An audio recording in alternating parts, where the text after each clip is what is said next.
అధ్యాయం 3వ వచనం.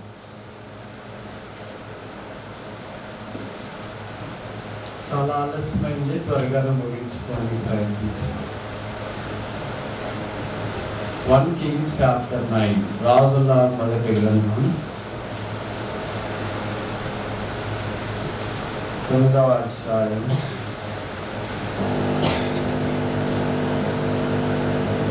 3వ వచనం. కలిసి చూద్దాం.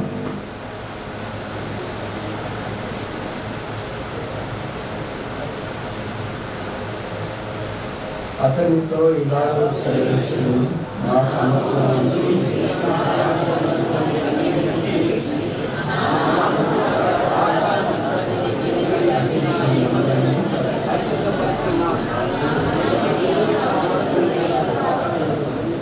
నా దృష్టియు నా మనస్సును ఎల్లప్పుడూ అక్కడ ఉండును, నేను పరిశుద్ధ పరచి ఉన్నాను. I have hallowed this house, my heart and my eyes shall be there perpetually.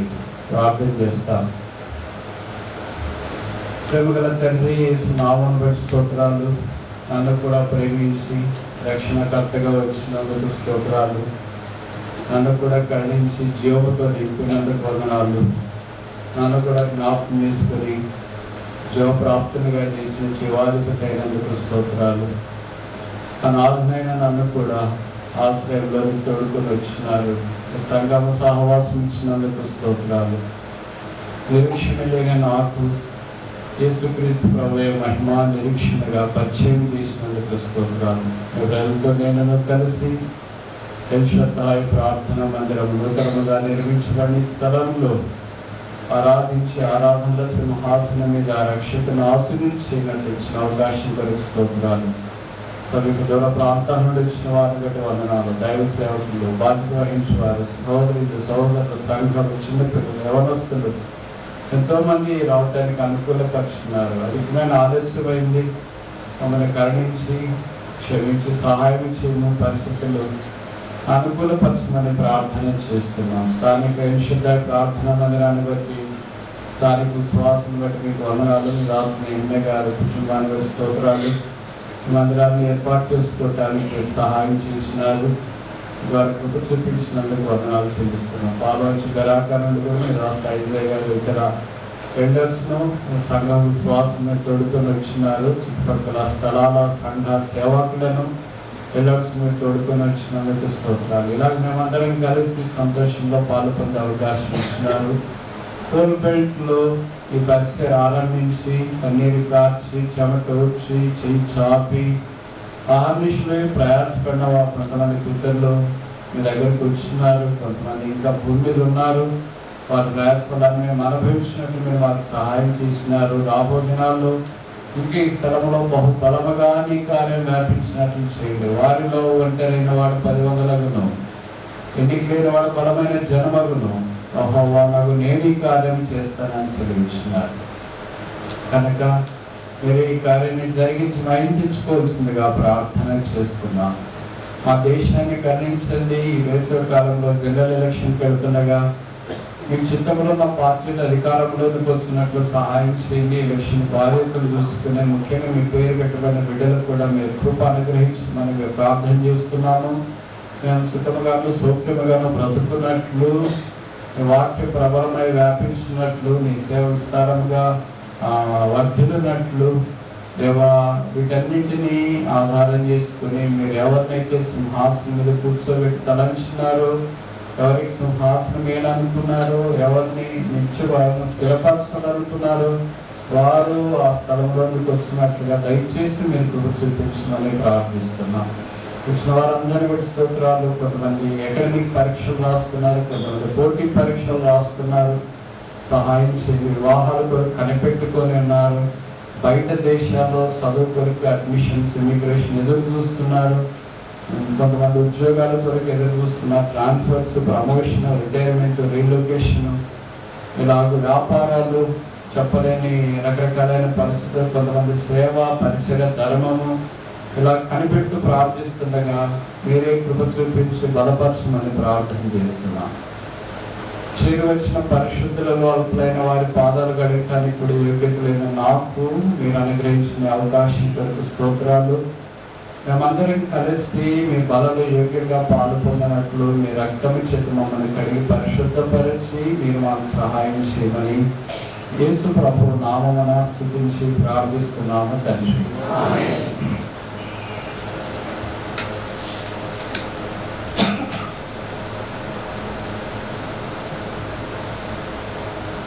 సొలొమోను దేవుని ఏర్పాటును అనుసరించి దావీదు సిద్ధపరిచిన స్థలంలో సామర్థ్యాన్ని ఆధారం చేసుకొని దేవుని మందిరం నిర్మించినాడన్న సంగతి మనకు పరిచయం. నిర్మించినప్పుడు చేసిన ప్రార్థన దేవుడు ఆలకించి ఈ వచనం I have hallowed this house by my heart and I shall be there perpetually. ఈ మందిరం నేను పరిశుద్ధపరిచి ఉన్నాను, నా హృదయం నా మనసు నా కళ్ళు ఎప్పుడు అక్కడే ఉంటాయని సెలవించినాడు. అది మొదలుకొని ఇంతదాకా దేవుని యొక్క మందిర ప్రతిష్టలో సాధారణంగా వాక్యాన్ని మనం జ్ఞాపకం చేసుకుంటాను. వారికి ప్రోతలలో మనం పాల్పొందక మునుపు దైవ వాక్యములో యేసుక్రీస్తు ప్రభు అనే శరీరమే దేవాలయము అనేది మనం బాగా గుర్తించుకోవాలి. ఇంకెవరైతే యేసుని అంగీకరించకుండా పాపక్షమాపణ మారవలసిన పద్ధతులు ఉన్నారో వారికి మళ్ళీ ఈ మధ్యాహ్నం మేము జ్ఞాపకం చేసుకున్న విశుద్ధ ప్రార్థన మందిర ప్రతిష్ట సందర్భాన ప్రభు యేసునందు విశ్వాసం ఉంచండి. యేసు ప్రభు పాపుల రక్షకుడు, పాపుల స్నేహితుడు, పాపుల కొరకు భూమి మీదకి దిగి వచ్చినాడు. పాపాలను క్షమించట కొరకే శిలువ మీదకి వెళ్ళి రక్తము కార్చి చనిపోయి సమాజేపడి తిరిగి 3వ దినాన్ని లేచినాడు. యేసుక్రీస్తు ప్రభువు ప్రతి పాపమును కడిగి వేయిందని బైబిల్లో వ్రాయబడింది. బైబిల్ సెలవిస్తుంది యేసు రక్తం ప్రతి పాపము నుండి మనల్ని కడిగి పవిత్రులుగా చేయను. ఈ సంవత్సరంలో 2 మాసాలు అయిపోయినాయి, 3వ మాసంలోనికి వచ్చిన పర్వాలేదు లేని అనుకోవద్దు. ఇంకా లోకమే సమస్తం లేని అనుకోవద్దు, చూస్తాము లేని అనుకోవద్దు. వాయిదా వేయద్దు. పరీక్షలు అయిపోయిన తర్వాత చూస్తాం, ఉద్యోగం వచ్చిన తర్వాత చూస్తాం, పెళ్ళి అయిన తర్వాత చూస్తాం, పిల్లలు అయిన తర్వాత చూస్తాం, రిటైర్డ్ అయిన తర్వాత చూస్తాం. చూస్తూనే ఉంటే భవిష్యత్తు చూడటానికి అవకాశమే రాకపోతే అప్పుడు కష్టమైంది. అందుకని ఆ దినాలు రాకమునిపే ప్రభువైన యేసునందు విశ్వాసం నుంచి రక్షణాత్మకమైన వెలుగు పాపక్షమాపణ మారమనసు పొంది లోకంలో యేసు కొరకు జీవించి పరలోక రాజ్య వారసులు కావాలని మనం చేస్తున్నాం. యాకేశ్వరికి వచ్చిన ఏ ఒక్కరూ రక్షణ లేని వారు రక్షణ లేకుండా తిరిగి అలాగే ముఖం చిన్నపుచ్చుకొని వెళ్ళకూడదని యేసు ప్రభువుకి ఇష్టం. మీరే దేవాలయమై ఉన్నారని వాక్యంలో రాయబడుతూ వచ్చింది. కనుక ఈ భౌతికమైన దేవాలయము కంటికి కనిపించేది. అయితే 1 కొరింథీ 3లో చెప్పబడింది, no ye not that ye are the temple of God and the Holy Spirit dwelleth in you. దేవుని ఆత్మ మీలో నివసించున్నాడని, దేవుని మీ ఆలయం మీరై ఉన్నారని ఎరగరా అని. కనుక దేవుని ఆలయమైన మనము దేవుని యొక్క నివాస స్థలముగా మనం కట్టబడుచున్నాము. దేవుడు దాన్ని అనుదినం కట్టుచున్నాడు. కొన్ని విషయాలు నేను చెప్పి ముగించడానికి ప్రయత్నం చేస్తాను. ఇది సొలొమోను చేసిన ప్రార్థన మనకి పరిచయము. పాత నిబంధనలో కొన్ని ప్రార్థనల గ్రంథస్థం చేయబడ్డాయి. ఇప్పుడు ప్రశ్న అడుగుతా. ఎందుకు ప్రశ్న అడుగుతానంటే మీ మనస్సు వాక్యం మీద కేంద్రీకృతం చేయడానికి అది మొదటి ప్రయత్నం. రెండవ ప్రయత్నం ఏంటంటే నేను కూడా బతకలేని బడిపంతులు ఉద్యోగం చేస్తా కనుక టీచర్లకు ఉండే లక్ష్యం ఏంటంటే వాళ్ళు చెప్పేది తక్కువ, అడిగేది ఎక్కువ. ఇక్కడ టీచర్లు ఉంటే బాధ కూడా కలిగి సాధారణంగా జరిగేది ఇదే కదా. కనుక సంగతి ఏంటంటే బైబిల్లో సొలొమోను ఎన్ని ప్రార్థనలు చేసినట్లు వ్రాయబడింది. ఎన్ని ప్రార్థనలు సొలొమోనువి బైబిల్లో వ్రాయబడ్డాయి. ఈ ప్రశ్నకి నాకు తెలిసి మీరు ఎప్పుడు జవాబు చెప్పరానుకుంటే, ఎందుకంటే ఇలాంటి ప్రశ్న కూడా ఉంటుందా అని ఆలోచన వచ్చింది. ముఖ్యంగా బైబిల్లో ఎక్కువ ప్రార్థనలు చేసిన వాడు అంటే వ్రాయబడిన ప్రార్థనలు దావీదు, కీర్తనలు మనకు కనిపిస్తాయి. 50 పైచిలకు ప్రార్థనలు కనిపిస్తాయి. సొలొమోను దగ్గరికి వచ్చేటప్పటికి 2 ప్రార్థనలు సొలొమోను చేసినవి వ్రాయబడ్డాయి బైబిల్లో. ఒకటి షార్టెస్ట్ ప్రేయర్ అంటే సొలొమోను ప్రార్థనల్లో చిన్న ప్రార్థన, ఒకటి లాంగెస్ట్ ప్రేయర్. చిన్న ప్రార్థన చేశాడు, పెద్ద ప్రార్థన చేశాడు. చిన్న ప్రార్థన రాజుల మొదటి గ్రంథం 3వ అధ్యాయంలో చేశాడు. పెద్ద ప్రార్థన రాజుల మొదటి గ్రంథం 8వ అధ్యాయంలో చేశాడు. ఈ 2 ప్రార్థనలు చేసేటప్పుడు ఆయన ఎంత వయసు తెలుసా? మొదటి ప్రార్థన చిన్నది, షార్ట్ ప్రేయర్ చేసేటప్పుడు రాజుల మొదటి గ్రంథం 3వ అధ్యాయంలో గిబియోనులో దేవుడు ఆయనకి ప్రత్యక్షమే సొలొమోను ఏం కావాలో కోరుకో అని అన్నాడు కదా. మీకు తెలుసు కదా, సొలొమోన్ అంటే రెస్ట్, విశ్రాంతి, నెమ్మది అని అర్థం. నాకు ఈ సంవత్సరం ఏమంటే మొట్టమొదటి కూడా అదే, సొలొమోన్ అంటే సమాధానకర్త అని అర్థం. యేసుప్రభు అన్నాడు సొలొమోను కంటే గొప్పవాడు ఇక్కడ ఉన్నాడు. Behold greater than Solomon is here. Solomon పాత నిబంధనలో మందిరం కట్టాడు. కొత్త నిబంధనలో సొలొమోను కంటే గొప్పవాడని యేసుప్రభు వారు మందిరాన్ని కడుతూ ఉన్నాడు. అందుకే మత్తయి సువార్త 16:18 చెప్పబడింది, I will build my church upon this rock, the gates of the hell shall not prevail against it. ఈ బండ మీద నా సంఘమును కట్టుదును, పాతాళలోక ద్వారములు దాని ఎదుట నిలువనేరవు. ప్రభు కంటే సంఘము అది అదృశ్యమైనది, సార్వత్రికమైనది, ఆధ్యాత్మికమైనది, ఆశీర్వాదకరమైనది, పర సంబంధమైనది, నిత్యమైనది, సదాకాలం ఉండేది, శాశ్వతమైనది. దాన్ని ఆయన నిర్మిస్తూ ఉన్నాడు. పాత నిబంధనలో సొలొమోను 2 ప్రార్థనలో మొదటి ప్రార్థన చిన్న ప్రార్థన అని చెప్పాం కదా.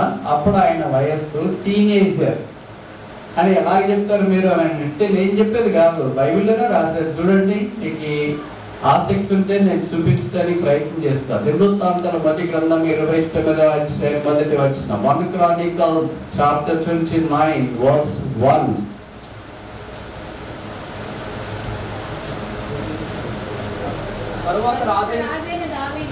తరువాత రాజైన దావీదు సర్వ సమాజముతో ఇలాగ సెలవిచ్చును,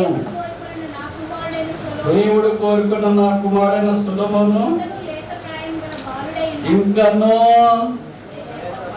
లేత ప్రాయం గల ముసలివాడైనాడు అన్నాడా.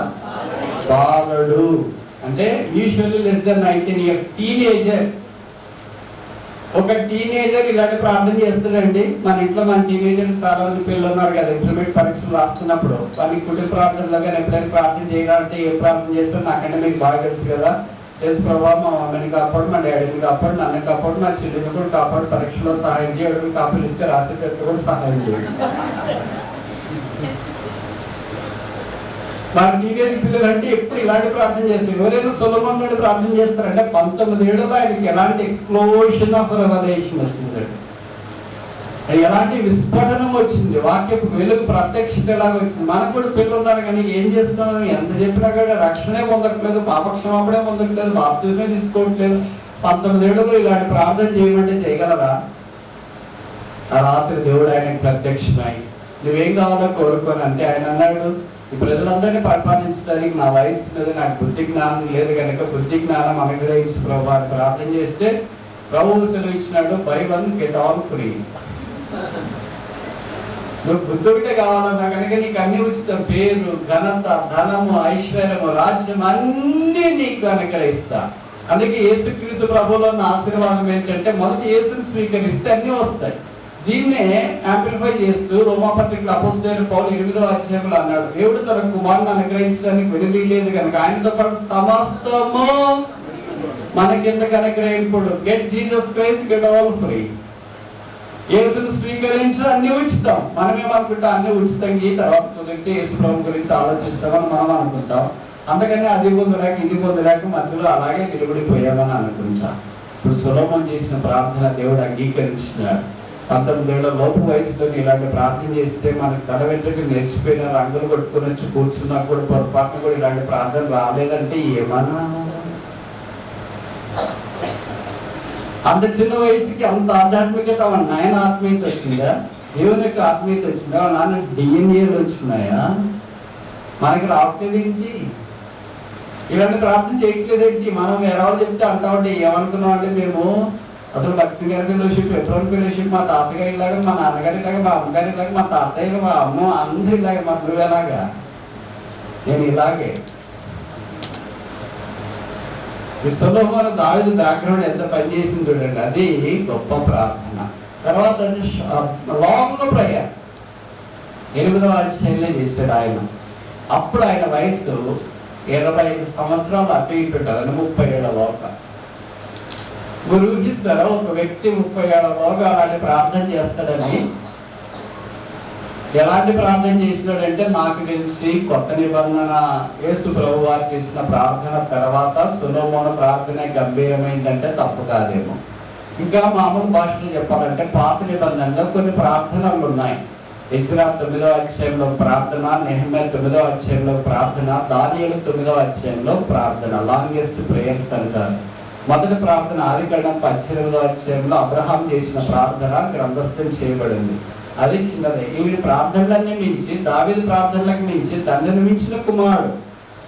మనది ఎలా ఉంటుందంటే, తెలుగులో సామెత ఉంది కదా, పండిత పుత్ర పరమశుడు ఉంటారని. అమ్మ నాన్నోళ్ళు చాలా బాగుంటారు, కానీ కొడుకు దగ్గరికి వచ్చినప్పుడు, కూతురు దగ్గరికి వచ్చినప్పుడు కొంచెం ప్రార్థన రాదు, పాటలు రావు, వాక్యం రాదు, ఏం రాదు. ఏంట్రా మీ అమ్మ నాన్న అంత బాగా తలాంతులు కలిగిన వాళ్ళు, నీకేం రావట్లేదు ఏంటి అంటే, ఏం చేస్తామని మా అమ్మ నాన్నగారు నాకు అప్పట్లో నేర్పించలేదు అంటారు. ఇప్పుడు సొలొమోను వల్లే అంటే ఎంత బాగుంటుంది. అసలు మీ అమ్మ నాన్న ఏం పడతారా, నీ పాటల ముందు, నీ వాక్యం ముందు, నీ బోధ ముందు, నీ ప్రసంగం ముందు, నీ జీవితం ముందు, అబ్బా అసలు నువ్వు మీ నాన్న అమ్మకు పుట్టాల్సినాడు కదా అని ఎవడని మనం అంటారా? సొలొమోను దగ్గరికి వెళ్తే అదే అంటారు. సొలొమోను ప్రార్థన విన్న తర్వాత దేవుడు కూడా మెల్ట్ అయిపోయాడు తెలుసా. నేను చెప్పే మాట అర్థమవుతున్నాయా మీకు? బైబిల్లో రాయబడింది, సొలొమోను మహాసమాజం ఎదుట మోకరించి ఆకాశం వైపు చేతులెత్తి ఇలాగ ప్రార్థన చేసాను. ఇది నేను చెప్పే మాట కాదు, రాయబడిన మాట. అలాంటి ప్రార్థన వస్తుందంటారండి. 20 ఏళ్ళకి మనకు మోకరించడానికి పిల్లలకి రాదు. 25 ఏళ్ళకి జీన్స్ ప్యాంట్ వేసుకొని ఫుల్ టైట్ వేసుకొని కూర్చుంటే లేస్తే కూర్చోలేరు. ఎప్పుడు వాళ్ళు ప్రార్థన చేస్తే దేవుడు ఎప్పుడు వాళ్ళ ప్రార్థనలు ఆలకిస్తాడు. నాకు చాలా ఆశ్చర్యకరమైన సంగతి ఏంటంటే, విచిత్రమైన సంగతి ఏంటంటే, మన తర్వాత మన ఈ తరాన్ని తీసుకుని వచ్చేది, లేకపోతే దీపస్తంభాన్ని తీసుకుని వచ్చేది, క్రమాన్ని తీసుకుని వచ్చే నెక్స్ట్ జనరేషన్ ఎక్కడా? మీ దాకా మీరు బాగున్నారు, ప్రభులు సేవించినారు, కష్టాల్లో, బాధలో, దుఃఖంలో, వేదంలో, పుణ్యదల్లో, అవమానంలో, కన్నీళ్ళు, చెమట కాల్చినారు, జుట్టు నెరిసిపోయింది, షుగర్ బీపీలు వచ్చినాయి, మంచిది, ప్రభులు సేవిస్తున్నారు, ప్రభు రాకడితో ఎదురు చూస్తున్నారు. But what about the next generation? దావీదు తర్వాత సొలొమోను ఎక్కడా? దావీదు అన్నాడు కదా, మీకు తెలుసు కదా, దావీదు చివరి మాటలు దినవృత్తాంతాల మొదటి గ్రంథం 29వ అధ్యాయంలో రాయబడ్డాయి. మీరు కావాలంటే చదువుకోండి. ఒక మనిషి చివరిలో చనిపోయేటప్పుడు ఏం చెప్తాడు అనుకుంటారండి మీరు? ఒక రాత్రి చివరిలో చనిపోయేటప్పుడు ఏం చెప్తారు అనుకుంటారండి మీరు? ఏం చెప్తారు అనుకుంటారు?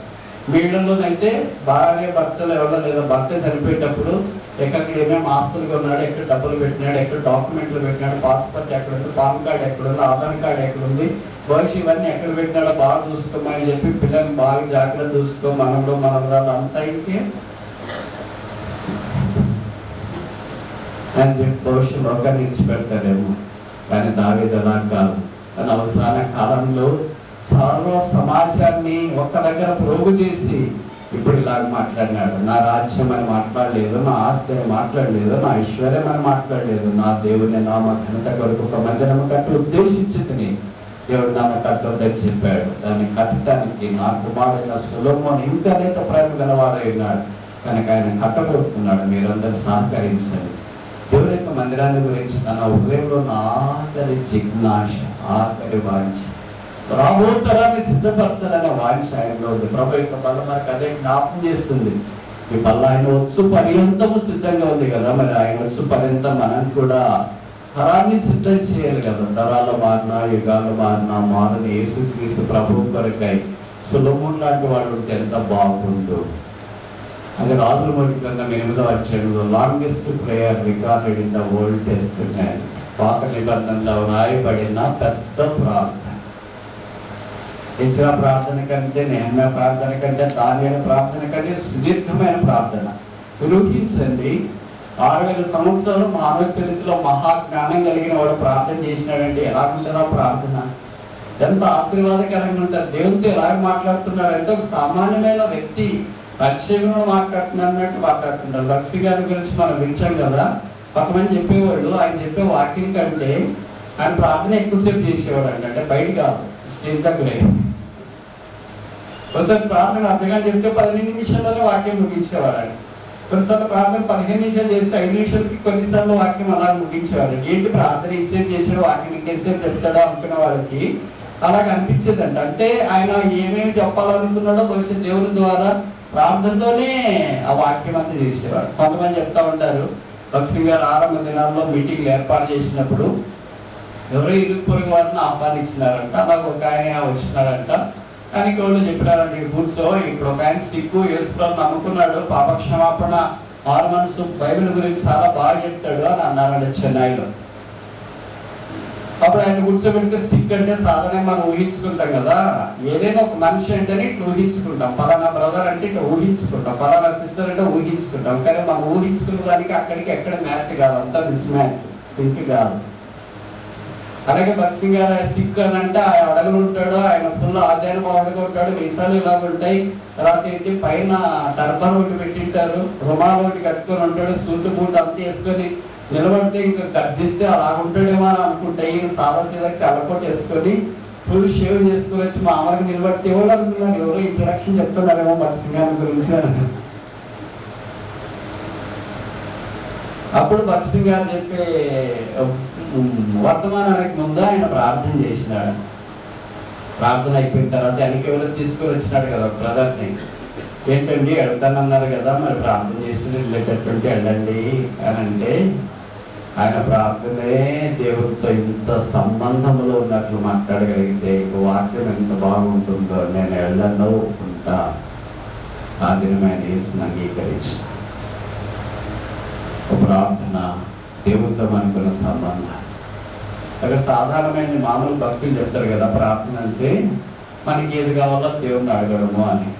అది ఏబిసిడితో సమానము, అది ఎల్కేజీ స్టాండర్డ్ అన్నమాట. మనలో చాలా మంది ఎల్కేజీనే చదువుతున్నాం, వయసు పోయి పెద్దలు కూడా స్కూల్కి తీసుకెళ్ళి సూటు బూట్ వేసుకొని తీసుకెళ్తున్నారు. ఏం చేస్తున్నాడు అమ్మా మీ వాడు, ఐఐటీనా ఎన్ఐటీనా ఏం చేస్తున్నాడు అంటే, లేదండి కేజీ చేస్తున్నాడు, అక్కడ వాళ్ళు వేసి వస్తారు. సిగ్గుపోవట్లేదా అంటే, ఇంకా కేజీ ఏంటి అంత పెద్దకున్నాడు, అంశంతో ఇంత బూట్ వేసినాడు, ఎలాగొచ్చేసినా మీసాలు వచ్చినా మనిషి అంత ఇంత పెద్దకున్నాడు, ఇంకా కేజీ ఏంటి అది కేజీని అడుగుతున్నాడు. ఇప్పుడు ప్రార్థనలో పరాకాష్ఠ ఏంటంటే యేసు ప్రభు నేర్పించిన not my will thy will be done, నా చిత్తం కాదు నీ చిత్తం. The highest form of prayer is not asking what we want, submitting to the will of God what He wants to do in us. ప్రార్థనలో ప్రాథమికమైనది ఏంటంటే నాకేం కావాలో అడగడము. ప్రార్థనలో పరాకేస్ట్ అంటే దేవుడికి ఏం కావాలో దానికి నేను చేయటానికి నన్ను దేవుడికి అప్పగించుకో. సొలొమోను ఇప్పుడు అదే చేశాడు. తన గురించి ఎక్కడ అంత పెద్ద సుదీర్ఘమైన ప్రార్థనలు ఒక్క ప్రస్తావన కూడా వాడలేదు. ఇంకేం వాడాడు తెలుసా, ముందే చాలా దూరదృష్టితో ప్రజలైన వారు పాపం చేస్తే ఎలా తిరిగి మందిరం వైపు చేతులు జోడించి ప్రార్థన చేస్తే నువ్వు ఆలకిస్తావా లేదా, కరువు వస్తే ఎలా ఈ మందిరం దగ్గరికి వచ్చి ప్రార్థన చేస్తే వారి కరువులో నుండి విడిపిస్తావా లేదా, శత్రువులు వచ్చి దాడి చేస్తే ఎలా శత్రువులో నుండి విడిపిస్తావా లేదా, రోగాలు వస్తే ఎలా నీ సన్నిధిలోకి వచ్చి వాళ్ళు ప్రార్థన చేసినప్పుడు నువ్వు విడిపిస్తావా లేదా, ఇలా మాటలు ఒక్కొక్క పాయింట్ వైజ్ మాట్లాడుతూ వస్తుంటే దేవుడేం మెల్ట్ అయినట్టు అనిపిస్తుంది. అందుకనే 9వ అధ్యాయంలో వచ్చి దేవుడు రెండవసారి సొలొమోనునకు ప్రత్యక్షమై నీ ప్రార్థనలో నీ మనవులు వినబడినవి. 25 ఏళ్ళకి 30 ఏళ్ళకి దేవుడికి వినబడేటట్లు ప్రార్థన చేస్తే మనం 70 ఏళ్ళైనా 60 ఏళ్ళైనా 50 ఏళ్ళైనా మన ప్రార్థనలో ఫ్యాన్ చుట్టూ తిరుగుతుంటాయి. చుట్టూ ఆఫ్ చేసి ఆగిపోతే ఆన్ చేస్తే మనం తిరుగుతూ ఉంటాయి. ఎప్పుడు దేవుడు దిగి వచ్చి నీ ప్రార్థన నేను ఆలకించినాను, I have allowed this house, నేను నిన్ను పవిత్రపరిచినాను. ఇక్కడ నా కనుదృష్టి నిత్యం ఒక రోజు కాదు, పండగ పూటే కాదు, ఈస్టర్కే కాదు, గుడ్ ఫ్రైడేకే కాదు, బాగున్నప్పుడే కాదు, కరువులో ఉన్న పేదరికంలో ఇబ్బందులు ఖడ్గములు అనాదికాల ఏ పరిస్థితి వచ్చినా సరే my mind and I shall be there perpetual, నిత్యము ఎల్లప్పుడూ అక్కడ ఉంది. అంత మాత్రమే కాకుండా మనకి తెలుసు కదా, 2వ గ్రంథం 7:14 చెప్పాడన్నమాట, నా పేరు పెట్టబడిన ప్రజలు తమను తాము తగ్గించుకొని ఇక్కడికి వచ్చి ప్రార్థన చేస్తే నేను వారి ప్రార్థన ఆలకించి ఆ దేశమును స్వస్థపరచువాడిని పోవచ్చు. ఇప్పటికీ దేవుడు సొలొమోనుతో చేసిన వాగ్దానానికి కట్టుబడి ఉన్నాడు. అందుకనే దేవుడి మంది రావడంలో మనం చేసే ప్రార్థన ఆయన ఆలకిస్తున్నాడు. పరిశుద్ధ స్థలములో నుండి 21 కీర్తనలు రాసి పరిశుద్ధ స్థలములో నుండి ఆయన నీకు ఉత్తరం ఇచ్చిన గాక. పరిశుద్ధ స్థలం అనే మాట మొదటి ఎవరు వాడారు తెలుసా? ఎవరు వాడారు? ఆఖరి ఎవరు వాడారు? ఎన్నిసార్లు వాడారు మాట బైబిల్లో? 15వ అధ్యాయం నిర్గమకాండ. నిర్గమకాండం 15వ అధ్యాయం 18వ వచనం.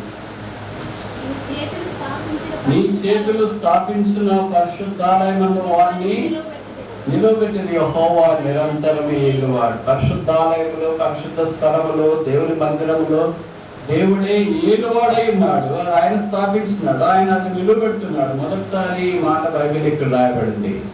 పరిశుద్ధ స్థలం, పరిశుద్ధాలయం. ఇది బైబిల్లో 140 సార్లు పైచిలకు రాయబడింది. ఆఖరికి హెబ్రీ పత్రిక 11:11 రాయబడింది, సెంచురీ హోలీ ప్లేస్. అందుకనే దేవుని మందిరాలయంలోకి మనం చేరువచ్చి ప్రార్థన చేసినప్పుడు దేవుడు ఆలోకిస్తాడు. అంటే మన ఇంట్లో ప్రార్థన చేయకూడదా? మనం ఉన్న స్థలాల్లో ప్రార్థన చేయకూడదా? ఎక్కడైనా మనం ప్రార్థన చేయొచ్చు.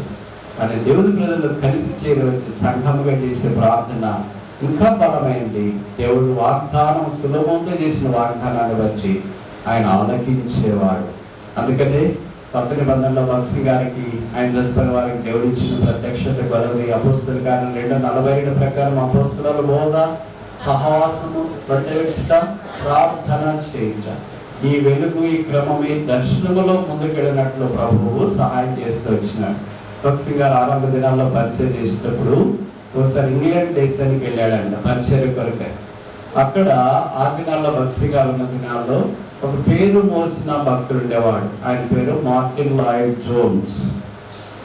మార్టిన్ లాయిడ్ జోన్స్ ఆయన బైబిల్ ఎక్స్పర్ట్, లిటరీ కామెంటేటర్ అని, టీచర్ అని అంటారు. బైబిల్ ప్రతిదాన్ని క్షుణ్ణంగా రాసేవాడు. ఆయన ఒకసారి భక్సి గారి దగ్గరికి వచ్చి ఇలాగన్నాడు. ఆయన గొప్ప పండితుడు, బైబిల్ గురించి అవగాహన కలిగిన వాడు. ఇప్పుడు భక్సి గారు అన్నాడంట, how come you got such a explosion of the light of the scriptures? వాక్యము యొక్క వెలుగు ఎంత విస్తారంగా మీలోకి ఎలాగ ప్రకాశించింది? మనం ఏమో చెప్తాం అనుకుంటాం కదా, ఆన్లైన్లో చూసినాం, యూట్యూబ్లో చూసినాం, అక్కడున్నా ఇక్కడున్నా. భక్సి గారు ఏం చెప్పారు తెలుసా? I read my Bible on knees. ఎంత సింపుల్ సొల్యూషన్ చూడండి. ఎవరు భక్సి గారి యొక్క పరిచయం ఆశీర్వదించడానికి చాలా హేతులు నాకు దాంట్లో ఒకటి ఏంటంటే సింప్లిసిటీ ఆఫ్ క్రిస్టియానిటీ. క్రైస్తవాన్ని ఇతరులకు చూపించడంలో సాధారణమైన విధానం చూపించడం. నేను పలానా సెమినార్కి వెళ్ళండి అని చెప్పలేదు, బైబిల్ షేరింగ్ తీసుకో అవన్నీ చేయడం తప్పని నేను చెప్పట్లేదు. ఇలాగ ఉపాసన ఇలాగ చేయండి, అలాగ చేయండి, ఇవన్నీ చెప్పలేదు. నా బైబిల్ని నేను మోకాళ్ళు మీద చదువుతా. ఈ సింపుల్ మనకి ఇష్టం ఉండదు, మనకి అంత కాంప్లికేట్ కావాలి. ఎందుకంటే మనమే కాంప్లికేటెడ్ కదా, అందుకనే మనకి కాంప్లికేటెడ్ అయితేనే ఇష్టం అని అనుకుంటాం. దేవుని యొక్క వాక్యాన్ని అలా చదివిన తర్వాత ఆయనకి విస్తారమైన వాక్యపు వెలుగు వచ్చింది. సంఘం యొక్క ప్రత్యక్షతలు ఆరంభించినాడు. అంతా ఇంత దావానముల సంఘాలు విస్తరించి వ్యాపించినాయి. కోల్బెట్లో, మార్ములన్ స్థలాల్లో, దాదాపు ఏజెన్సీ ఏరియాలో, ఇంకేంటి టేకూరు చెరువా, చెరువు టేకూరా, టేకూరు చెరువు లాంటి స్థలంలో కూడా అనాదికాల సంకల్పాన్ని బట్టి దేవుడు తన దాసుడైన భక్సి గారు ఆయన చుట్టుకోవడానికి ఇచ్చిన ప్రత్యక్షత ప్రకారం ఒక మందిర నిర్మాణం చేయబట్టి అశ్లాఘనీయమైన సంఘం. ఇప్పుడు ఈ దీపస్తంభం మారిపోకుండా, మకమకలార్చి నలిసినారు వద్దని ఆర్పకుండా, నలిగిన రెల్లని విరవకుండా ఆ ప్రజ్వలిస్తున్న దీపాన్ని పట్టుకొని ముందుకెళ్ళే విశ్వాస వీరులు ప్రభు కావాలి. నాకు ఎప్పుడు ఒక ఆలోచన మీకు కూడా చెప్పి నేను ముగిస్తా. అంటే నా పరిస్థితి అలాంటిది, మీ పరిస్థితి అలాంటిది కాదని అనుకుంటా. ఎందుకంటే ప్రభు భక్సి గారి జీవితాల్లో బైబిల్లో చేసి చాలా అద్భుతాలు చూస్తాం, వింటాం, కొంతమంది చెప్తా ఉంటారు కదా. మరి మన జీవితంలో ఏంటి, ఆ అద్భుతాలు జరగకపోగా ఎదురు జరుగుతుంటాయి అన్ని. ఉద్యోగం రాకపోగా వచ్చింది కూడా పోతుంటారు. ఉద్యోగంలో చేరిన తర్వాత జీతం రాకపోగా ఆ జీతం కూడా ఆగిపోయింటారు. ఇంక ఇలాంటివి అన్ని చేస్తే అన్ని ఎదురులే జరుగుతుంటాయి. మరి కొంతమంది భక్తులేమో బైబిల్లో చాలా గొప్పగా సాక్ష్యం ఇస్తున్నారు. యోసేపు లాంటి వాళ్ళు, దావీదు లాంటి వాళ్ళు, దానియేలు లాంటి వాళ్ళు, సింహాసనోళ్ళు మూసిన వాళ్ళు, మనుషుల మూసిన వాళ్ళు, అగ్ని ఆర్పిన వాళ్ళు, 11 వచ్చిన హెబ్రీ పత్రికల లిస్ట్ అంతా కనిపిస్తుంటారు కదా. నేను ఎప్పుడైనా ప్రార్థన చేసి ఆలోచిస్తుంటా, ప్రభువా బైబిల్లో భక్తులు జీవితాల్లో ఒక విస్మంతంగా మా జీవితం ఉంటే ఎంత బాగుండాలి. ఇప్పుడు నా ప్రశ్న ఏంటంటే మీకు తర్వాత జవాబు చెప్పాలి. నాకు చెప్పినా పర్లేదు, మీకు చెప్పుకున్నా పర్లేదు. క్రైస్తవేతర విశ్వాసంలో ఉన్నవాళ్ళు కూడా వాళ్ళ ప్రామాణికమైన పుస్తకాలను చదువుతారు, దాన్ని బోధిస్తారు. అలా క్రైస్తవేతర విశ్వాసం ఏదైనా మీరు తీసుకోరు. మనవుడి బైబిల్ చదువుతా, దీన్ని బోధిస్తారు. వాడికి మనకి తేడా ఏంటి?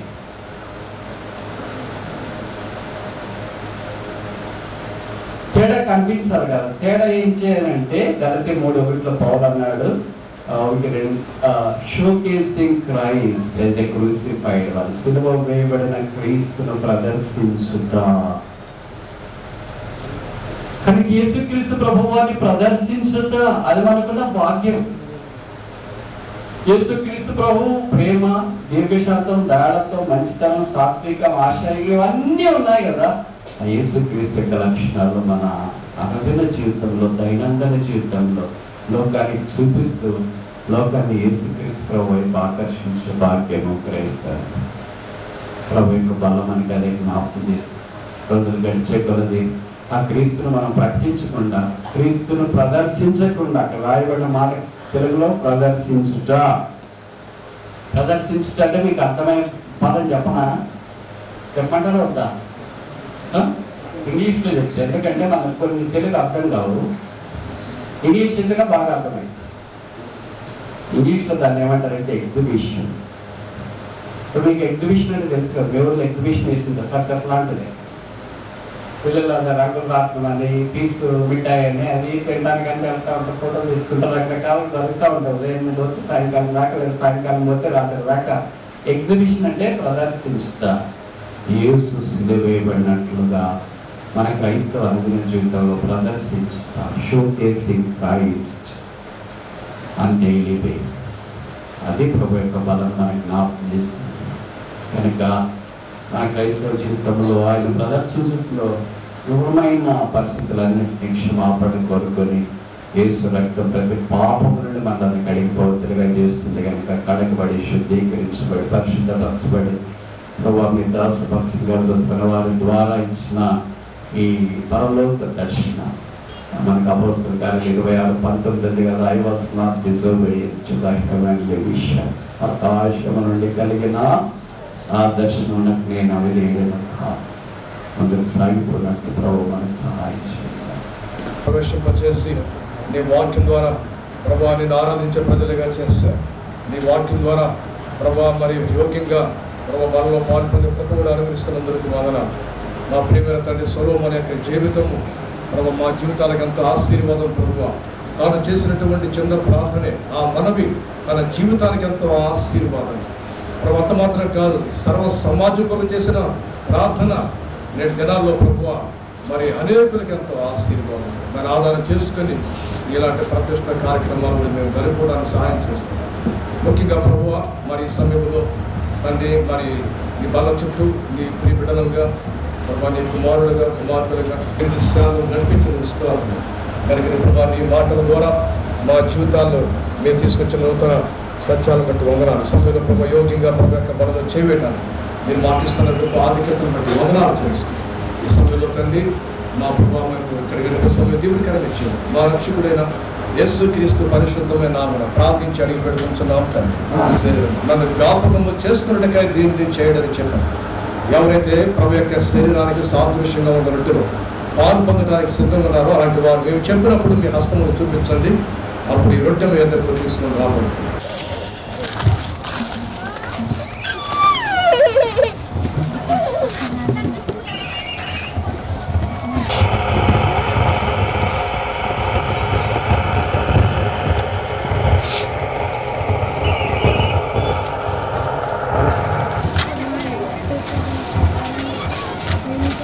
అందరూ పోసేటువంటి వారు కనబడినట్లు మీ హస్తాన్ని తల కంటే పై భాగంగా ఎత్తి చూపించండి.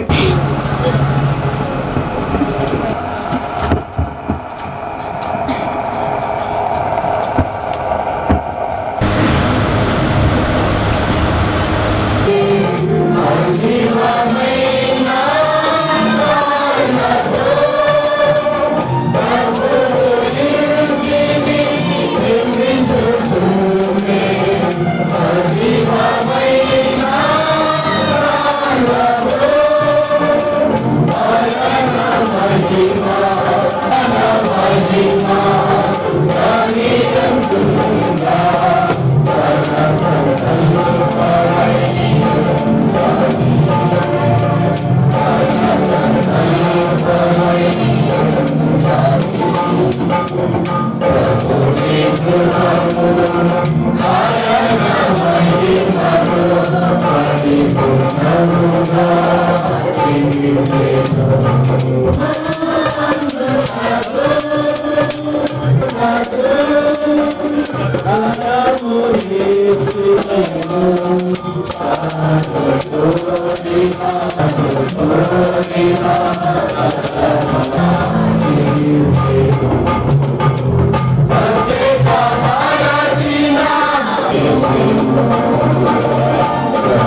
వచ్చిన తర్వాత నేను వచ్చిన సైకిల్ తీసుకున్నా. నేను వచ్చి ఇక ప్రార్థన చేసి ప్రార్థన పూర్వకంగా ప్రతి గ్రామానికి ఆ సైకిల్ మీద వెళ్ళి ముందు స్వార్థ చేయడానికి పూర్వం ఆ సైకిల్ మీద వెళ్ళి 2-3 స్థలాల్లో సెంటర్లలో ఒక్కడనే ప్రార్థన చేసి వచ్చేవాడిని. తర్వాత ప్రభు సమాధానం ప్రకారం వాగ్దాన ప్రకారం స్వార్థకు వెళ్ళే వాళ్ళం. ప్రియులారా, దాదాపు ఈ బూర్గంపాడు మండలంలో ఉన్నటువంటి గ్రామాలన్నీ కూడా ఆ రీతిగానే చేస్తూ వచ్చా. అయితే ఒక దినాన ప్రార్థన చేస్తా ఉన్నా. 11 ప్రార్థన చేస్తున్న సమయంలో ప్రభా ఈ దినం ఎక్కడికి వెళ్ళమంటావు అని చెప్పేసి ప్రభుని అడుగుతూ వచ్చినప్పుడు ప్రభు స్పష్టంగా మాట్లాడుతున్నాడు. నేను అన్ని అటువైపు ఇటువైపు ఏ ఊర్లు ఉన్నాయి ఏంటి అని అందరినీ కనుక్కుంటూ వచ్చాను. అడిగినప్పుడు వాళ్ళు చెప్తా వచ్చినాను, పలాను వైపు ఆ ఊరుంది ఈ ఊరుంది అని. సరే, ఒక దినాన్ని ప్రార్థన చేస్తుంటే ఇదే మార్చి ఫిబ్రవరి నెలలో ప్రార్థన చేస్తా ఉంటే దేవుడు స్పష్టంగా మాట్లాడుతున్నాడు. నేను ఎక్కడికి వెళ్ళాలి ప్రభు, ఈ దినం ఏ ప్రాంతానికి వెళ్ళి ప్రార్థన చేయమంటామన్నప్పుడు నువ్వు టేకుల చెరువుకు వెళ్ళు అని చెప్పేసి చెప్పినాడు. టేకుల చెరువుకు వెళ్ళు అని చెప్పేసి చెప్పినాడు. ఎప్పుడైనా ప్రభు అంటే నువ్వు ఇప్పుడే లేచిపో అన్నాడు. ప్రభా నిజంగా నువ్వే మాట్లాడుతున్నావా లేకపోతే సైతానిగా వద్దామని చెప్పేసి ఇట్లు సైకిల్ ఎక్కిన. సైకిల్ ఎక్కగానే నా బట్టలు నా బ్యాగు వస్త్రాలను చూసి మన అక్కగారు పల్సిపోల్లో డ్యూటీ చేస్తా ఉన్నారు. అప్పుడు కనుక మన సోదరి పరిగెత్తుకుంటూ వచ్చి నేను ముందుకు పోయినా అన్న అని చెప్పేసి పిలిచినారు అని చెప్పేసి చెప్పినప్పుడు ఆగిన. ఎవరైనా చూస్తే కనుక అక్క అడిగినారు, మీరు ఎక్కడి నుంచి వచ్చారు, మీ వస్త్రధారణ మీ బ్యాగు మీది హెబ్రోన్ సవాసం లాగా ఉంది అని చెప్పేసి చెప్పినారు. అవునక్క, నేను బంజర్లో సేవ చేస్తున్నా కనుక నూతనంగా వచ్చిన దేవుని సేవకుని అని చెప్పేసి చెప్పినా. సరే అని చెప్పేసి చెప్పింది. అక్క సంతోషంతో 11-12 11:30 నేను వచ్చే వరకు ఇక్కడికి 12:30 అట్లయింది. అక్క నన్ను చూసి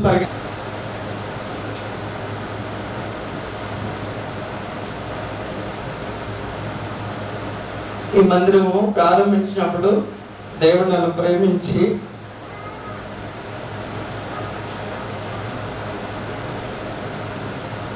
దేవుడు నాకు ఇచ్చిన బిడ్డలు 2 పాపలు 1 బాబు. చిన్నవాడు బర్త్డేకి వాడి పేరు కూడా పెట్టలే అన్ని దాకా. తిమోతంకులు అడుగుతా ఉన్నా, తిమోతంకులు వస్తారని చెప్పేసి అన్నాడు. తర్వాత అడిగినప్పుడు వాడు నవంబర్ 26 బర్త్డేకి మన పేరు పెట్టాలా, మన బర్త్డే ఉంది, మందిరం డెడికేషన్, అది ఫౌండేషన్ వేయాలి అంటే లాస్ట్ లో చివరు అరే నేను రాలేనురా, ఏమనుకోకు, నువ్వు ఏం బాధపడకు, ప్రభు చిత్తమైతే దేవుడు సహాయపడితే నేను మళ్ళీ వస్తాను అని చెప్పేసి తిమోతంకులు చెప్పినారు.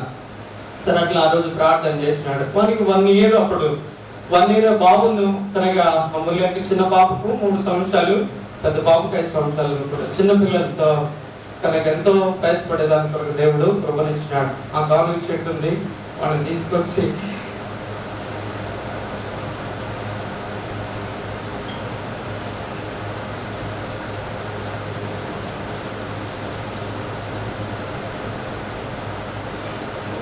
అక్కడ ఉయ్యాల కట్టి వాడు ఆ ఉయ్యాలు వేసి ఊపి వాడు నిద్రపోయినప్పుడు మేము మంచి పని చేసుకొని వాడు ఎండ తగిలి లేచినప్పుడు మళ్ళీ అవన్నీ కండాన్ని చుట్టి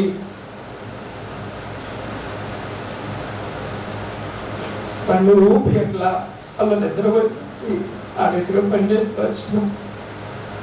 చిన్నపిల్లలతో దేవుడు ఎంతో కృపనిస్తున్నాడు. మట్టి చదువు చేసేది వీళ్ళని పనంతట్లో కూడా ఫ్లోరింగ్ వేయడానికి ఎన్ని తేళ్ళు వచ్చినాయి. ఈ పనంతా చేస్తూ ఉంటే ఫ్లోరింగ్ వేయడానికి వీళ్ళ ప్లాస్టింగ్ చేయడానికి ఎన్ని తేళ్ళు వచ్చినాయంటే ఎన్నో తేళ్ళు వచ్చినాయి. ఇసుక అక్కడ జల్లెడ పట్టినాం. జల్లెడ పట్టిన తర్వాత ప్లాస్టింగ్ చేస్తున్నప్పుడు ఇసుక తెస్తున్నా నేను. ఇసుక తెస్తున్న సమయంలో పిల్లలు బయటకు వచ్చినాయి. చుట్టూ ఎన్నికలు పెట్టినాం, పిల్లలు బయటకు వచ్చినాయి. పిల్లలు బయటకు వచ్చిన తర్వాత వాటన్నిటిని చంపినాం. నేను అనుకుంటున్నాను ఈ తల్లి ఎక్కడో ఉండుంటది అని చెప్పి జాగ్రత్త తీస్తున్నా. ఎండింగ్ వచ్చింది కనుక నేను పారతకి అనేసరికి ఆ తేలిపై నా చేతి బయటకు వచ్చింది. కొట్టలే, నేను చంపేస్తూ వచ్చాను. ఇది పిల్లరా ఈ ఫ్లోరింగ్ అని రాళ్ళు ఏరుతున్నాం. అక్కడ ఓ బ్రదర్కి అయితే ప్యాంటు మీదకి ఎక్కింది తేలి మండరగప్ప. చూసుకోలే, వేరే తమ్ముడు చూసేసన్నా తేలిక్కిందని చెప్పేసి అంటే అది ప్యాంటు పట్టుకొని దాన్ని కొట్టేసి చంపినాం. ఇంకోటి ముందు ఎత్తున్నా నేను సర్టిఫికేట్ దేవుని నా భార్య ఇక్కడ రాష్ట్రీయపరంగా నిర్మించుకోవడానికి సహాయపడ్డారు. ఇక్కడ ప్రయాసపడుతున్న చెప్పిస్తున్నాం. ప్రత్యేకంగా ఈ దినమున ఈ మందిరమును ప్రతిష్ఠించడానికి కొరకు నేను ఆస్తులు గారు తీసుకొని వచ్చినాను. ఇంకా అక్కడి నుంచి విడలను ఈ స్థానిక సంఘం ప్రత్యేకంగా బెరాక ప్రజల కొరకు చుట్టూ ప్రాంతాల నుంచి రావాలని విడుదలని పెట్టాలని చెప్పిస్తున్నాం. ఈ విధంగా నీ వాక్యం ద్వారా ప్రార్థన ద్వారా ఈ స్థలాన్ని మందిరాన్ని ప్రదర్శించిన సమయం పెట్టాలని చెప్పిస్తూ రాను దినములో ఇక్కడ నుండి అనేక ప్రాంతాలకు ఈ పరిచయ అభివృద్ధి అయి నీ మహిమార్థంగా ఆత్మీయ సంఘంలో కట్టబడడానికి కృప చూపమని నీ దాసుని కొరకు కూడా ప్రార్థన చేస్తున్నాం. హెబ్రీ పత్రిక 13:5 నేను నేరడును విడవను ఎడబాయనున్నారు. ప్రభు నాకు సహాయుడు, నేను భయపడిన నరమాత్రం నాకేం చేయగలను, నేను సహాయపడమని చిన్న ప్రజలు పెట్టాలని చెల్లిస్తున్నాం. వారి ఏర్పడిన విందు ఇవన్నిటిని పెట్టాలని చెల్లిస్తూ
ఉంటాం. ఆ సమయంలో కూర్చున్నటువంటి వారు అలాగే ముందుకు రండి.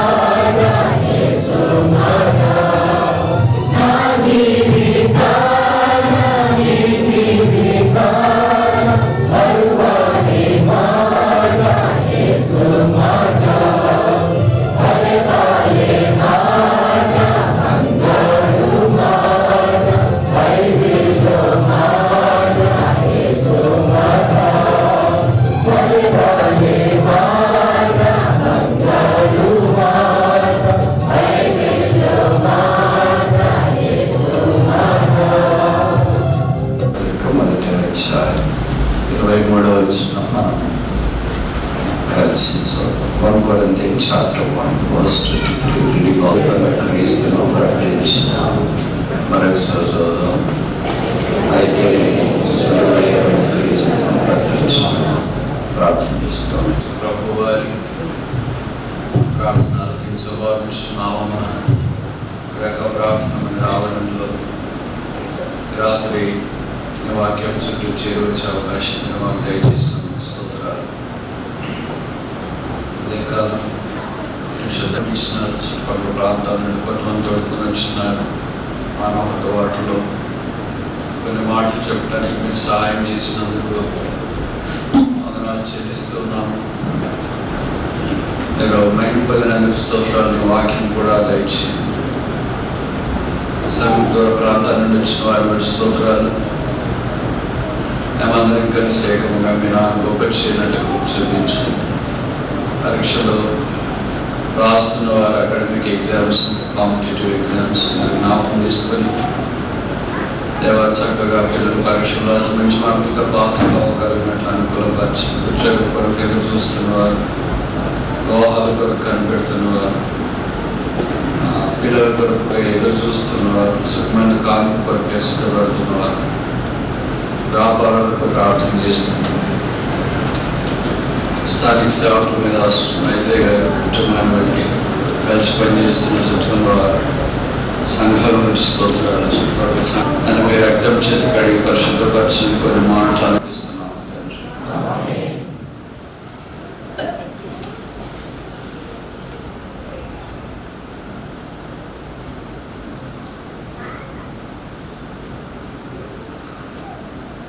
యేసు ప్రభు శిలువ ఆధ్యాత్మికమైన మర్మం. కాలం సంపూర్ణమైనప్పుడు దేవుడు తన అనాది కాల ఏర్పాటును బట్టి లోకమునకు వెరితనమైన సువార్త ద్వారా దైవ మర్మము, దైవ జ్ఞానం ప్రత్యక్షపరుచుకుంటారు. దేవుడు దయాపూర్వకమైన సంకల్పం. పౌలపోస్తులు పరిచయం చేసిన దినాల్లో కొరింథీయులు చాలా తెలివైన వారుగా పరిగణించబడేవారు. లోకముల గురించి అవగాహన ఉన్నవాడు, తలాంతులు కలిగిన వారు, జ్ఞానము కలిగిన వారు, ఎరుక కలిగిన వారుగా భావించబడేవారు. అలాంటి వారు యేసు ప్రభు యొక్క శిలువను నిరాకరించి అది వెరితనముగా ఎంచి రకరకాల మార్గాలు వారు అన్వేషించేవారు. అలాంటి వారిని ఉద్దేశించి దేవుడు మర్మమైన శిలువకు ప్రత్యక్షత వెలుగేంచో తెలియచేయడానికి చేసిన గంభీరమైన ప్రయత్నం కొరింథీయులకు రాసిన వాడి పత్రిక. ఈ వచనాల్లో 3 రకాలైన ప్రజలు కనిపిస్తున్నారు. మొదటి రకం ఏంటంటే యూదులు, వారు సూచక్రియ కావాలని కోరుతున్నారు. రెండో రకం ఏంటంటే గ్రీకులు, వారు జ్ఞానం కావాలని కోరుతున్నారు. మూడో రకం ఏంటంటే యేసు ప్రభు శిలువ వెలిగిన వారు, అపోస్తలుడైన పౌలు యొక్క అభిమతంతో ఏకీభవించిన వారు, వారే యేసుని అంగీకరించిన క్రైస్తవులు. బహుశా వాక్యం ఆధారం చేసుకునే దినాన్ని కూడా లోకం 3 రకాలుగా విభజించబడుతూ వచ్చింది. మొదటి రకం సూచక్రియలు కావాలని కోరేవారు. సూచక్రియలు కావాలని కోరేవారంతా భౌతికమైన యూదులు కాదు, కానీ ఆధ్యాత్మికమైన యూదుల యొక్క మనస్సు కలిగిన వారు. అందుకే యేసుప్రభువు అలాంటి వారిని ఉద్దేశించి అన్నాడు, యోనాను గురించి సూచక్రియ తప్ప మరి ఏది మీకు తెలియపరచబడదు, జరగదు. The greatest miracle of all the Old Testament is the miracle of Jonah. పాత నిబంధనలో చాలా అద్భుతాలు జరిగాయి. దాంట్లో యేసుప్రభువు వారు కోట్ చేసింది యోనా యొక్క అద్భుతాలు. అది యేసుప్రభువు యొక్క సిలువకు ముంగుర్తుగా రాయబడిన సంగతి. ఆ యేసు యొక్క సిలువ యోనా యొక్క సూచక్రియ నమ్మటానికి ఎంత నమ్మశక్యం కాకుండా ఉందో, యేసుప్రభువు యొక్క సిలువ మాడం కూడా నమ్మటానికి అంత నమ్మశక్యం కాని వాస్తవం. కొన్ని వాస్తవాలు ఉంటాయి, నమ్మశక్యం కావడం కష్టం. చూస్తే కానీ నమ్మననే వాళ్ళు కొంతమంది ఉంటారు, వింటే కానీ నమ్మననే వాళ్ళు కొంతమంది ఉంటారు, చూసినా విన్నా కూడా నమ్మననే వాళ్ళు కొంతమంది ఉంటారు. అలాంటి వాళ్ళే సూచక్రియ కావాలని యూదులకు కోవకు చెందినవారు. రెండవ రకం ఏంటంటే గ్రీకు జ్ఞానులు. వాళ్ళు చాలా తెలివైన వాళ్ళు అనుకుంటారు. మీకు తెలుసు, గ్రీకు వాళ్ళు కూడా తెలివైన వాళ్ళే. మీకు ఒలింపిక్ గేమ్స్ కూడా అక్కడి నుండి వచ్చినాయి. గొప్ప తత్వవేత్తలు, సోక్రటీస్ లాంటి వాళ్ళు, అరిస్టాటిల్ లాంటి వాళ్ళు అక్కడి నుండి వచ్చినారు. వాళ్ళు ఎంతసేపు ఉన్న జ్ఞానం జ్ఞానం జ్ఞానం, వాళ్ళ బోధ పరిస్థితులు అన్నీ జ్ఞానం మీద ఆధారపడాలను. ఇలాంటి వారి మధ్యలోనికి దేవుడు వాక్యమైన యేసుప్రభువు యొక్క సిలువను పౌలు ద్వారా దేవుడు మర్మయుక్తమైన దాన్ని వెల్లడి చేయడానికి ఆరంభించాడు. ఇప్పుడు లోకము సూచక్రియైనా కావాలంటుంది, లేదా జ్ఞానమైనా కావాలంటుంది. దాన్ని వాళ్ళు టైమ్లెస్ ఏజా అంటారు, చాలా తెలివిగా అంటారు. మనం అలాంటి తెలివికి ప్రాధాన్యత ఏం కానీ యేసుప్రభువే తెలివి అని వాళ్ళు జ్ఞాపకం చేస్తున్నాడు. అదే రక్షించినాను. Christ is the wisdom of God. క్రీస్తే దేవుని జ్ఞానం, నీతి, విమోచన, పరిశుద్ధత ఆయన. కానీ యేసుప్రభువు మీద విశ్వాసం ఉంచడం ద్వారా అలాంటి దైవ స్థానంలోనికి మనం ఎలా రాబడగలమో జ్ఞాపకం చేస్తున్నాడు. మీరు అనుమతిస్తే సాయంకాలం సెలవు జ్ఞాపకం చేసి ఒక 5 ప్రాముఖ్యమైన విషయాలు గమనానికి నేను తీసుకురావాలని కోరుతున్నాను. పరిచయమైన వాక్య భాగాలే మళ్ళా కొన్ని సంగతులు నేర్చుకోవడానికి ప్రయత్నం చేస్తాం. మొదటి కొలస్సీ పత్రిక 2వ అధ్యాయం, Colossians chapter 2.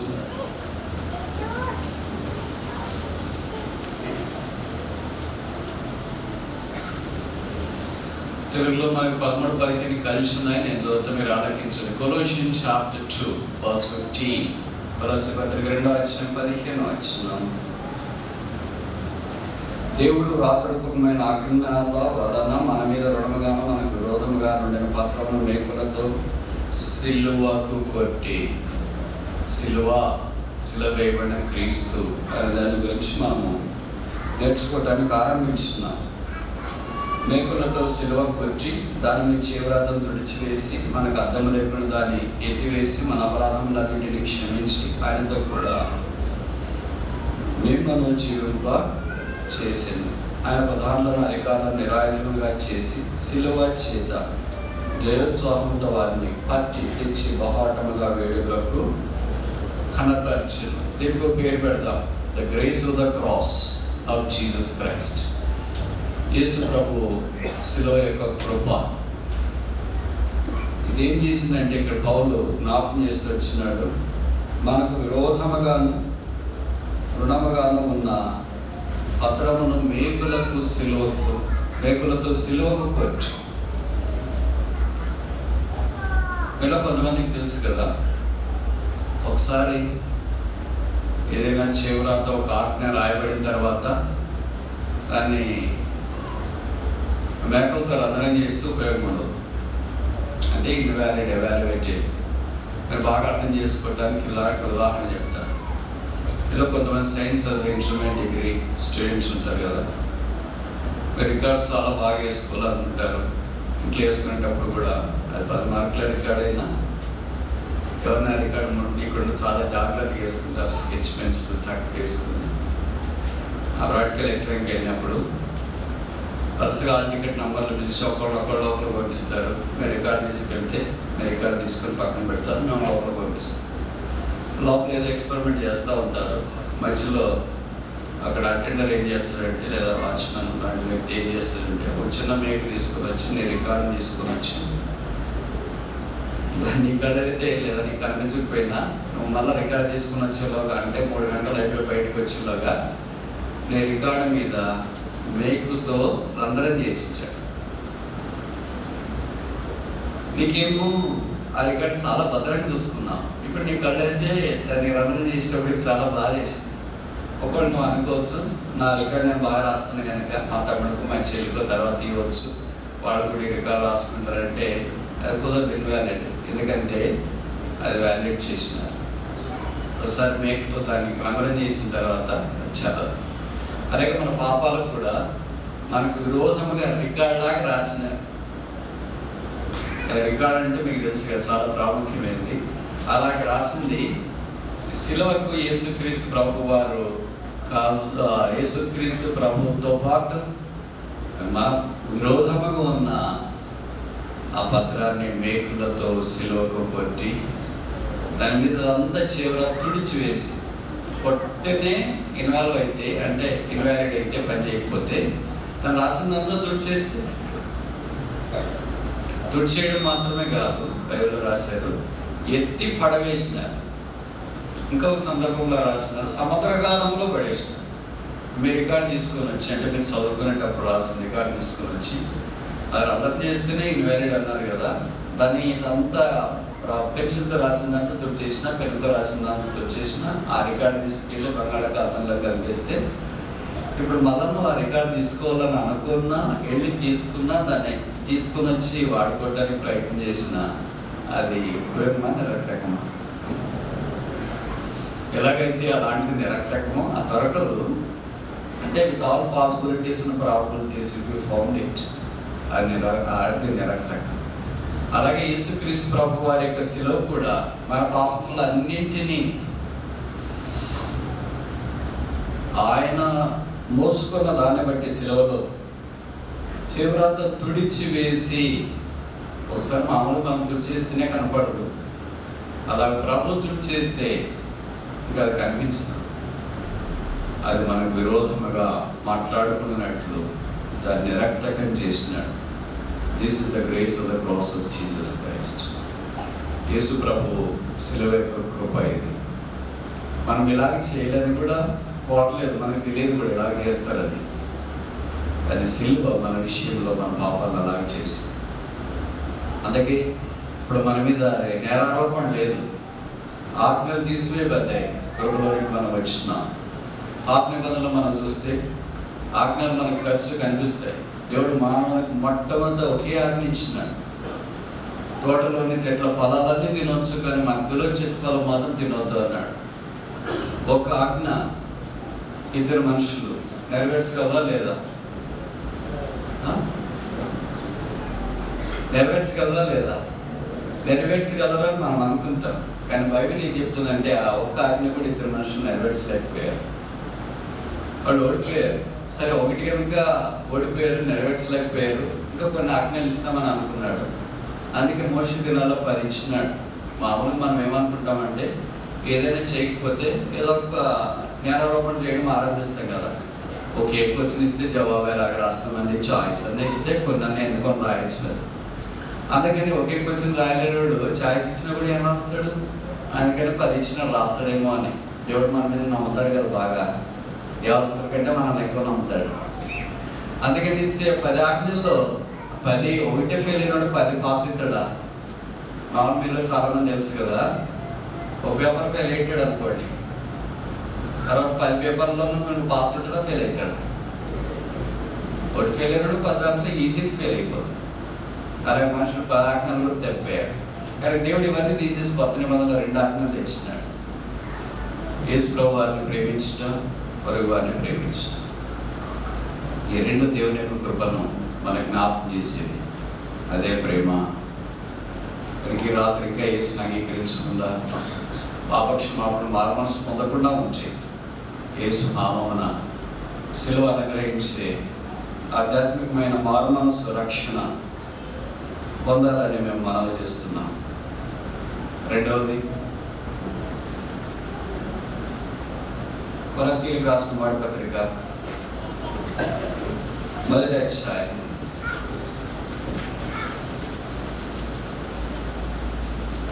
1 Corinthians chapter 1 verse 18, 12వ వచనం. సిలువను గురించిన వార్త నశించుచున్న వారికి వెరితనము గాని రక్షింపబడుచున్న మనకు దేవుని శక్తి. 17వ వచనం. క్రీస్తు యొక్క శిలువ వ్యర్థము కాకున్నట్లు వాక్చాతుర్యం లేకుండా సువార్త ప్రకటించుటకు ఆయన నన్ను పంపెను. The gospel of the cross of Jesus Christ.